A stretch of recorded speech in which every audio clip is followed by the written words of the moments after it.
Hi friends, welcome to study with Hanshik. Please subscribe this channel. Telangana TET మరియు DSC ప్రత్యేకం. Telangana TET మరియు DSC social material మ్యాప్లో available ఉంది. Link డిస్క్రిప్షన్లో ఉంది, డౌన్లోడ్ చేసుకోండి. ఫోన్పే ద్వారా కానీ గూగుల్ పే ద్వారా కానీ పొందవచ్చు. 9494525644. Previous class continuation, revision bits, one liner ప్రశ్నలు. 6th లెసన్ ఆహార సేకరణ నుంచి ఆహార ఉత్పత్తి వరకు ఆదిమానవులు. రాతి చిత్రకళా స్థావరాలు. ఆసిఫాబాద్, కొమరం భీం ఆసిఫాబాద్. పాండవుల గుట్ట, జయశంకర్ భూపాలపల్లి. కోకాపేట్ లేదా కోకాపేట వికారాబాద్. దుర్గం నాగర్ కర్నూల్. రేకొండ కామారెడ్డి. రేగొండ సిద్దిపేట.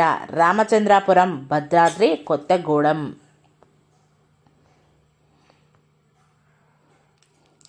ఆది మానవులు వేటితో చేసిన పనిముట్లు ఉపయోగించేవారు?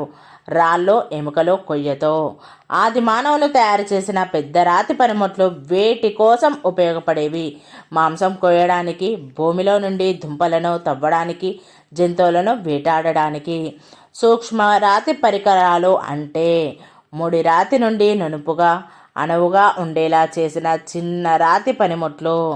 వేటికి కొయ్య లేదా ఎముక పిడి బిగించి వాటిని కత్తులు, బాణాలు, కొడవళ్ళలాగా ఉపయోగించేవారు. సూక్ష్మరాతి పరికరాలకు అమ్రాబాద్లో పెద్ద మొత్తంలో పురాతన పనిముట్లు బయల్పడ్డాయి. రాతి పలకల నుండి తయారు చేసిన పనిముట్లు ఇక్కడ బయల్పడ్డాయి. అమ్రాబాద్ ఏ జిల్లాలో ఉంది? నాగర్ కర్నూల్ జిల్లాలో. రాతి నుండి చెక్కిన బ్లేడ్లు ఎక్కడ బయల్పడ్డాయి? నల్గొండ జిల్లా ఏలేశ్వరంలో. సూక్ష్మరాతి పరికరాలు ఎక్కడ బయల్పడ్డాయి? ఆదిలాబాద్ జిల్లా గణపూర్లో. బయటపడిన ఆది మానవుల పరికరాలు. పురాతన రాతి పనిముట్లు అమ్రాబాద్, నాగర్ కర్నూల్. రాతి నుండి చెక్కిన బ్లేడ్లు ఏలేశ్వరం, నల్గొండ. సూక్ష్మరాతి పరికరాలు గణపూర్, ఆదిలాబాద్. ఆది మానవులు చెక్కను గట్టిపరచడానికి ఏమి చేసేవారు? దానిని నిప్పుపై వేడి చేసేవారు. ఒక ప్రాంతం నుండి మరో ప్రాంతానికి నిరంతరం సంచరించే వారిని ఏమంటారు? సంచార జీవులు. ఆది మానవులకి సంబంధించిన చిత్రాలు ఎక్కడ బయల్పడ్డాయి? పాండవుల గుట్ట, రేకొండ, జయశంకర్ జిల్లా గుహలో. వివిధ ప్రాంతాల్లోని గుహల గోడలపై, రాతి స్థావరాలపై ఆది మానవులు వేటిని చిత్రించారు? జంతువులను, వారు వేటాడే సంఘటనలను చిత్రించారు. ఆది మానవులు చిత్రాలు వేయడానికి అవసరమైన రంగులను ఏ విధంగా తయారు చేసుకునేవారు? కొన్ని రకాల రంగురాళ్లను పిండి చేసి జంతువుల కొవ్వును కలిపి. ఆది మానవులు చిత్రించడానికి వేటిని ఉపయోగించేవారు? వెదురు కుంచెలను. ఆది మానవులు ఇలా చిత్రించడానికి కారణం ఏమిటి? మతపరమైన ప్రాముఖ్యత నుండి ఉండవచ్చు. తొలి రాతి యుగానికి చెందిన పూర్వ చారిత్రక కాలం నాటి మానవులు తయారు చేసిన రాతి పనిముట్లు ఏ జిల్లాలో బయల్పడ్డాయి? దాదాపు రాష్ట్రంలోని అన్ని జిల్లాల్లో బయల్పడ్డాయి. తెలంగాణలో రాతి పనిముట్ల బయల్పడ్డ ప్రదేశాలు: జయశంకర్ జిల్లా ఎక్కల, నాగర్ కర్నూల్ జిల్లా అమరాబాద్, నల్గొండ జిల్లా ఏలేశ్వరం, పెద్దపల్లి జిల్లా రామగుండం, ఆదిలాబాద్ జిల్లా ఉట్నూరు, నిజామాబాద్ జిల్లా ఆర్మూర్, సంగారెడ్డి జిల్లా మంజీర లోయ, భద్రాద్రి జిల్లా చెర్ల. పూర్వ చారిత్రక కాలం నాటి తెలంగాణ ప్రజలు పెద్ద సంఖ్యలో వదిలి వెళ్ళిన సూక్ష్మరాతి పరికరాలు, చిత్రాలను ఎక్కడ కనుగొన్నారు? వరంగల్ జిల్లా తిరుమలగిరి గ్రామంలోని పాండవుల గుట్టలో గల రాతి గుహల గోడలపై. నోట్: పాండవుల గుట్ట జయశంకర్ భూపాలపల్లి జిల్లాలో ఉంది. ఖమ్మం జిల్లా పెనుబల్లి మండలం రామచంద్రపురంలోని ఏ గుట్టల్లో రాతి స్థావరం బయల్పడింది? నీలాద్రి గుట్టల్లో. రాతి చిత్రకళల్లో చూపించినవి: వేట, పోరాడుతున్న సన్నివేశాలు, తేనె సేకరణ, నృత్యం మరియు సంగీతం మొదలగునవి. ఎద్దు, బర్రె, మోపురం ఎద్దు, కప్ప, తేలు, ఎండ్రకాయ, తేనెటీగలు, జింక, అడవి మేక, కోతి, ముళ్ళపంది, ఎలుగుబంటి, సీతాకోక చిలక, నెమలి, పులి, ఏనుగు, రాబందు, కొంగ, కాకి, గ్రద్ద, రేఖాగణిత చిత్రాలు, మానచిత్రాలు. చేప, మొసలి, తాబేలు, బల్లి, పాకే కీటకాలు, విల్లు, బాణం, కత్తి, బరిసె. తెలంగాణలో వేట సేకరణ ద్వారా నేటికి జీవితాన్ని గడుపుతున్నది. కొందరు యానాదులో, చెంచులో.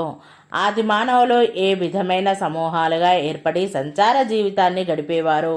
చిన్న సమూహాలుగా. చిన్న జంతువులను వేటాడి ఆహారాన్ని సంపాదించేది స్త్రీలో, పిల్లలు. పెద్ద జంతువులను వేటాడడాన్ని ఎవరు నిర్వహించేవారు? కొన్ని రోజుల ప్రణాళిక ద్వారా పురుషులు. ఎప్పటి నుండి మాత్రమే మానవులు ఆహారాన్ని పంటలు పండించడం ద్వారా సంపాదించుకుంటున్నారు? కేవలం 12,000 సంవత్సరాల నుండి మాత్రమే. దాదాపు 12,000 సంవత్సరాల క్రితం ఏం జరిగింది? ప్రపంచ ఉష్ణోగ్రతలో గొప్ప మార్పులు సంభవించాయి. ఎన్ని వేల సంవత్సరాల క్రితం నిల్వ చేసిన ఆహారాన్ని పురావస్తు శాస్త్రవేత్తలు కనుగొన్నారు. 12,000 సంవత్సరాల క్రితం కనుగొన్నారు. ఆది మానవులు సాధారణంగా ఏ విధమైన మొక్కలను, జంతువులను ఎంపిక చేసేవారు? అధిక దిగుబడినిచ్చే, రోగాల బారిన పడకుండా ఉండే మొక్కలు, జంతువులను. స్థిర జీవనం తప్పనిసరి కావడం వల్ల వారు దేనితో ఇళ్లను నిర్మించుకోవడం ప్రారంభించారు? రాతితో, కొయ్యతో లేదా మట్టితో లేదా ఎండుగడ్డితో ఇళ్లను నిర్మించుకోవడం మొదలైంది. పాలు, నీరు, ధాన్యం నిల్వ చేయడానికి, వండటానికి పాత్రలు అవసరమయ్యాయి. ఇది దేనికి దారితీసింది? వివిధ రకాల కుండల తయారీకి దారితీసింది. పాత్రలపై ఏ విధంగా అలంకరించేవారు? అందమైన బొమ్మలను చిత్రించి అలంకరించేవారు. నవీన రాతి పరికరాలు అంటే ఆనాటి రైతులు చెట్లను, కొమ్మలను నరకడానికి వీలుగా ఉండే కొత్త రకం రాతి పనిముట్లు. ఆనాటి వ్యవసాయదారులు గొడ్డళ్ళ లాంటి పరికరాలను ఏ విధంగా తయారు చేసుకున్నారు? అనువైన రాతిని మరొక రాతిపై సానపెట్టడం ద్వారా. ఇలా సానపెట్టిన గొడ్డళ్లకు కొయ్యపిడి బిగించేవారు. ఈ కొత్త రాతి పనిముట్లతో వ్యవసాయం చేసిన కాలాన్ని ఏమంటారు?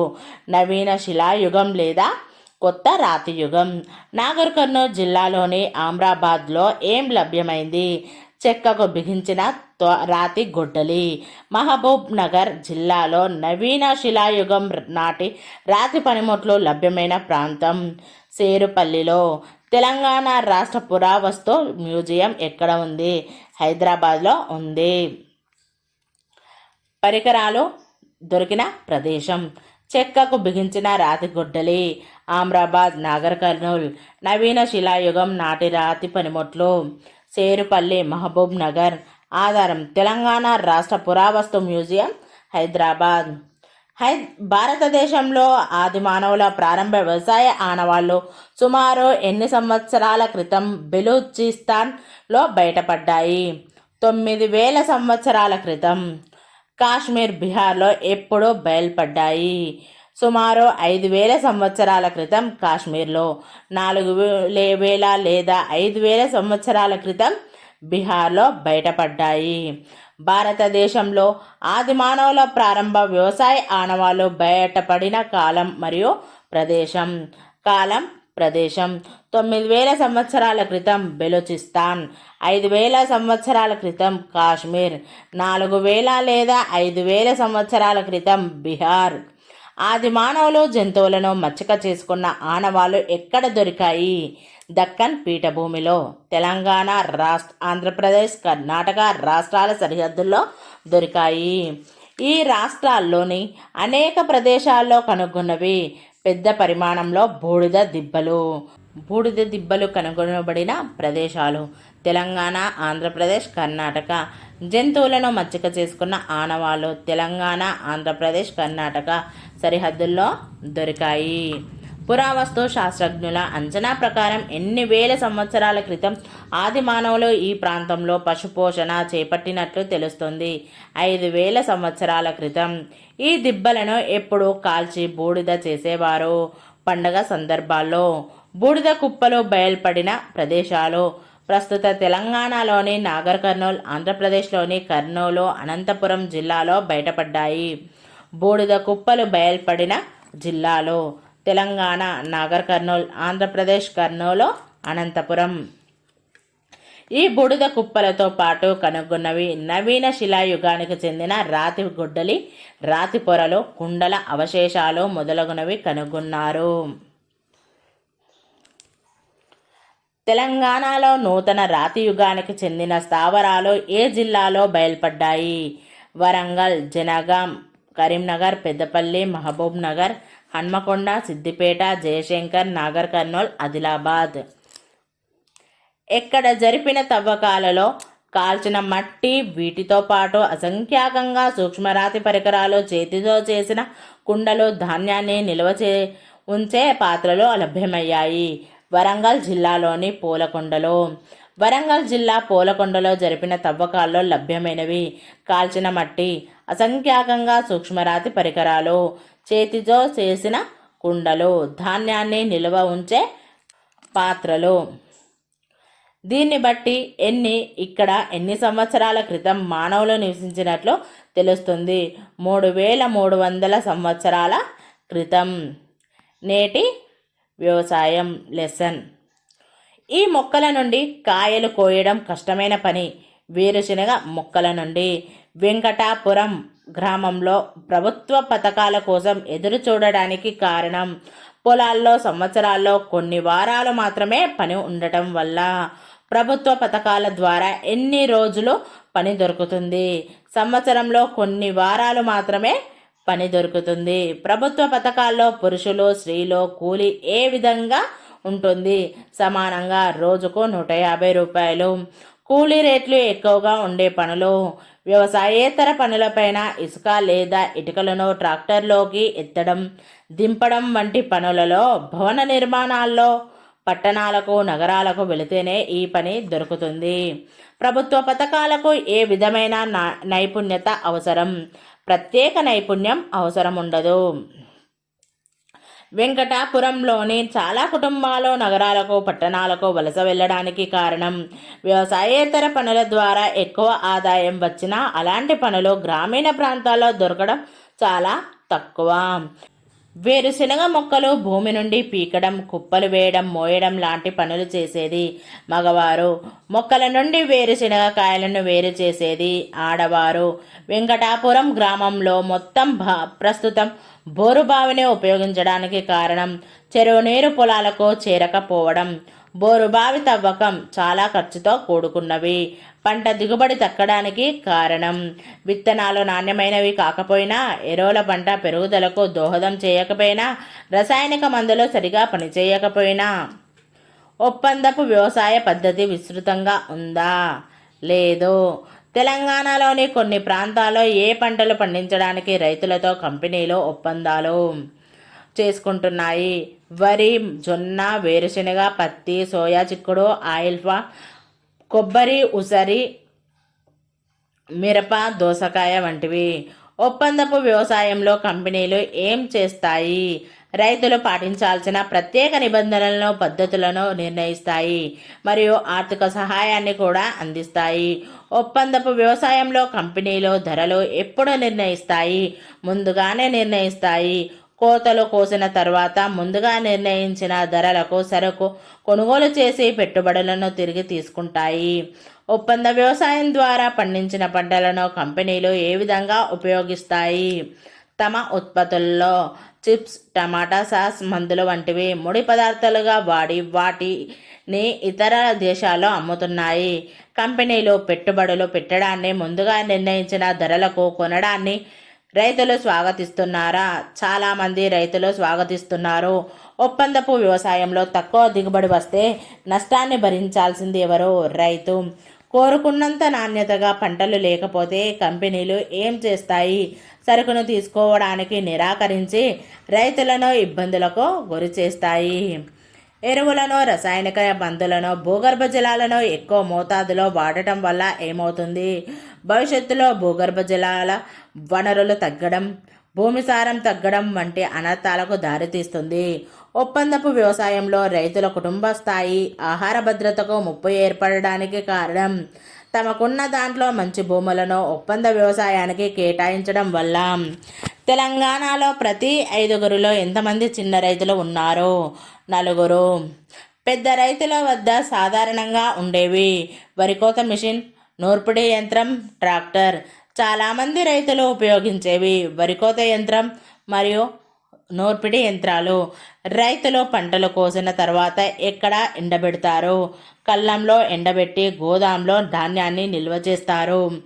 వేరుశనగ కాయలను బాగా ఎండబెట్టి కొన్ని నెలల తర్వాత వాటిని అమ్ముతారు. దీనికి కారణం ఎండిన వేరుశనగకు ఎక్కువ ధర వస్తుంది. ఒకప్పుడు రసాయనిక ఎరువులు మందులను తక్కువగా వాడేవాళ్ళు. దిగుబడి తక్కువగా ఉన్న భూగర్భ జల వనరులు బాగా ఉండేవి. ప్రస్తుత పరిస్థితి ఇవి ఎక్కువగా వాడిన పంటలు సరిగా పండటం లేదు. తెలంగాణ వ్యవసాయ రంగంలో మార్పులు వస్తున్నప్పటికీ ప్రధాన పంటగా ఏది ఉంది? వరి. ఆహారపు పంటలు, వాణిజ్య పంటలు. ఆహారపు పంటలు రాగులు, జొన్న, మొక్కజొన్న. వాణిజ్య పంటలు పత్తి, చెరకు, వేరుశనగ, పసుపు, మిరప. ఆహార పంటల స్థానంలో వేటిని పండించడం ప్రారంభమైంది? వాణిజ్య పంటలను. కొన్ని దశాబ్దాల క్రితం రైతులు వేటిపై ఆధారపడి నీటి వనరులను వాడుకునేవారు? చెరువులు, కాలువల మీద. ప్రస్తుతం తెలంగాణలో ఎక్కువ మంది రైతులు దేని మీద ఆధారపడి ఉన్నారు? బోరుబావులంపై. దీనివల్ల భూగర్భ జల వనరులు పడిపోతున్నాయి. చాలామంది రైతులు తమ భూములను అమ్ముకొని కూలీలుగా పెద్ద పట్టణాలకు వలసపోతున్నారు.